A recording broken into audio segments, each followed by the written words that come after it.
Hi, everyone. Hi, this is 2 Kings, and we're in chapter 12. And as always, we need the Lord's help. Lord, we need your help. Father, Lord, our Father, creator of heaven and earth. Lord, show us, open our hearts, our ears, our eyes. Help us understand. Help me read correctly. Help us be encouraged by your word. And give us wisdom. In Jesus' name, amen. All right. So chapter 12 of 2 Kings. So in the 7th year of Jehu, Joash became king, and he reigned 40 years in Jerusalem. His mother's name was Zibiah of Beersheba. Joash did what was right in the sight of the Lord all the days in which Jehoiada,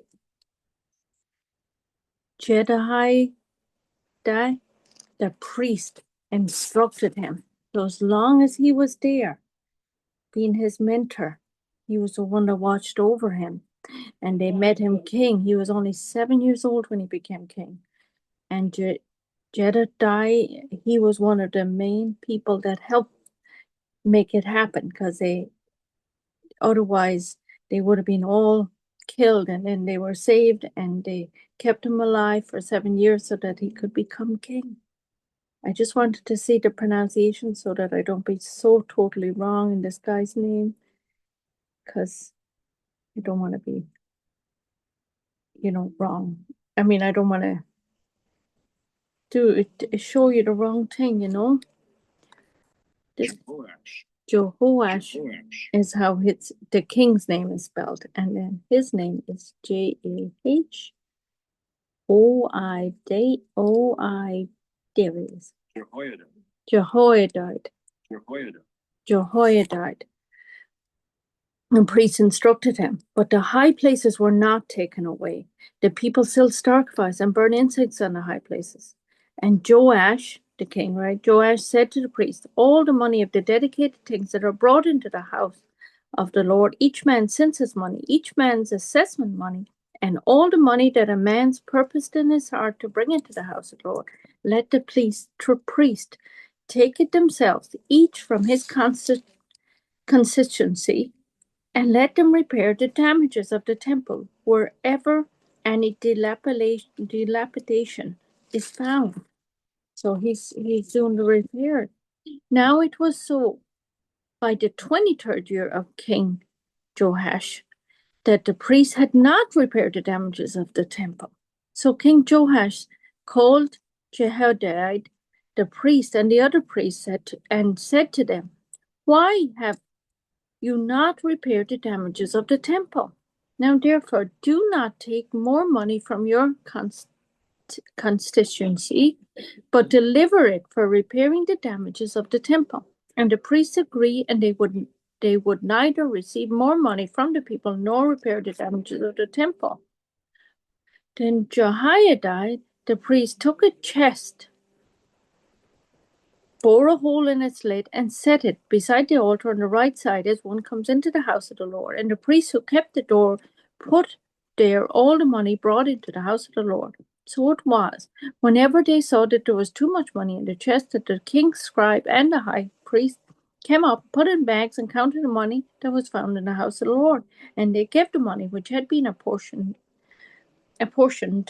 into the hands of those who did the work, who had the oversight of the house of the Lord, and paid it out to carpenters and builders who worked on the house of the Lord, and to masons and stone cutters for the buying timber and hewn stones to repair the damage of the house of the Lord, for all that was paid out to repair the temple.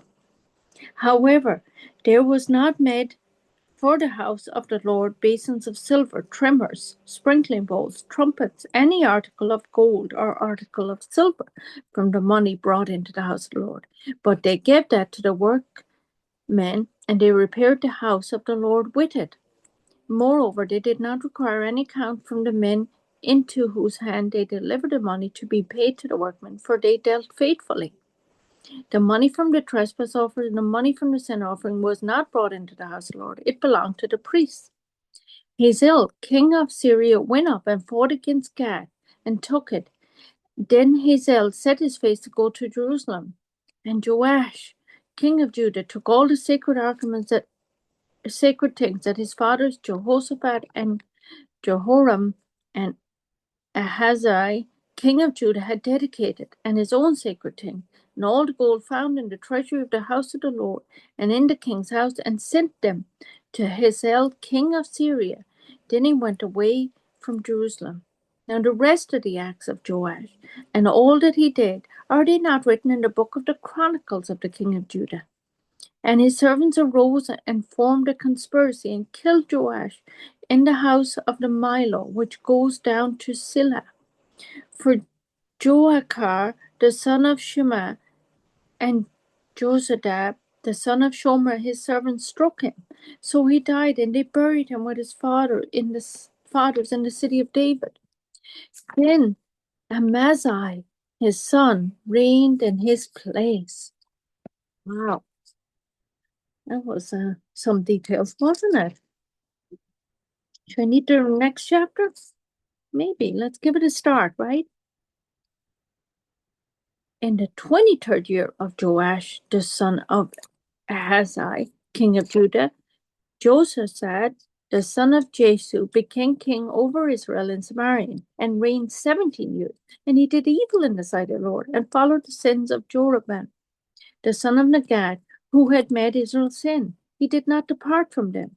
Then the anger of the Lord was aroused against Israel, and he delivered them into the hands of Hazael, king of Syria, into the hands of Ben-Hadad, the son of Hazael, all their days. So Jehoshaphat pleaded with the Lord, and the Lord listened to him. He saw the oppression of Israel because the king of Syria oppressed them.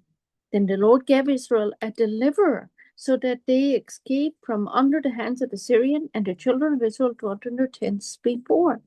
Nevertheless, they did not depart from the sins of the house of Jeroboam, who had made Israel sin, but they walked in the ways, and the wooden images also remained in Samaria. That's capital H, for he left of the army of Jehoshaphat only 50 horsemen, 10 chariots, and 10,000 foot soldiers, for all the king of Syria had destroyed them and made them like dust at threshing. And the rest of the acts of Joash, all he did, and his might, are they not written in the book of the Chronicles of the kings of Israel? Jehoshaphat has rested with his father, and they buried him in Samaria. Then Joash, his son, reigned in his place. In the 37th year of Joash, king of Judah, Joash, the son of Jehoash, became king over Israel and Samaria and reigned 16 years. So that is very confusing because the same names, isn't it?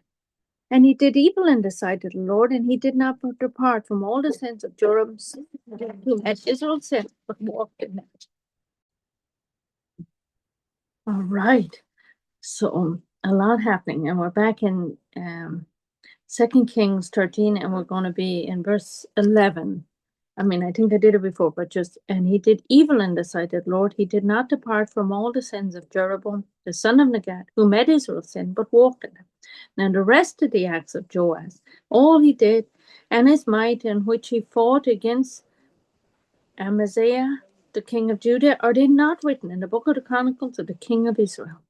So Joash rested with his father. Then Jeroboam sat on the throne, and Joash was buried in Samaria with the kings of Israel. Elisha had become sick with the illness of which he would die. Then Joash, the king of Israel, came down to him and wept over his face and said, "Oh, my father, my chariots of Israel and their horses." And Elijah said to him, "Take a bow and some arrows." So he took himself a bow and some arrows. Then he said to the king of Israel, "Put your hand on the bow." So he put his hand on it, and Elijah put his hand on the king's hand. And he said, "Open the east window." And he opened it. Then Elijah said, "Shoot." And he shot. And he said, "The arrow of the Lord." Let me just make sure because I'm turning the page. The arrow of the Lord's deliverance, and the arrow of deliverance from Syria. For you must strike the Syrians at Apes, till you have destroyed them. Then he said, "Take the arrows." So he took them, and he said to the king of Israel, "Strike the ground." So he struck 3 times and stopped. And the man of God was angry with him and said, "You should have struck 5 or 6 times. Then you would have struck Syria till you had destroyed it. But now you will strike Syria only 3 times." Then Elijah died, and they buried him. And the raiding bands from Moab invaded the land in the spring of the year. So it was as they were burying a man that suddenly they spied a band of raiders, and they put the man in the tomb of Elijah. And when the man was let down, they touched the bones of Elijah. He revived and stood on his feet. And Hazael, king of Syria, oppressed Israel all the days of Jehoshaphat. But the Lord was gracious to them, had compassion on them, and regarded them because of his covenant with Abram, Isaac, and Jacob, and would not yet destroy them or cast them off from his presence. Then Hazael, king of Syria, died. Then Ben-Hadad, his son, reigned in his place. And Joash, the son of Jehoshaphat, recaptured from the hand of Ben-Hadad, the son of Hazael, the cities which he had taken out of the hands of Jehoshaphat, his father, by war. 3 times Joash defeated him and recaptured the cities of Israel. 3 times, just like the arrows, right? There you go. Wow, what a story, right? And more to come. And Lord, thank you for the word. Help us to keep on learning more about you, keep understanding. Help us to understand what it means, the miracles you did and everything, even along the way, the good and the bad. Help us, Lord. Watch over our lives because they seem messy like this sometimes, up and downs, trials and tribulations and adventures and hardship.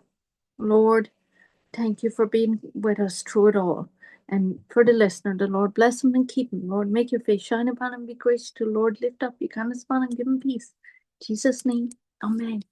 Thank you. Amen.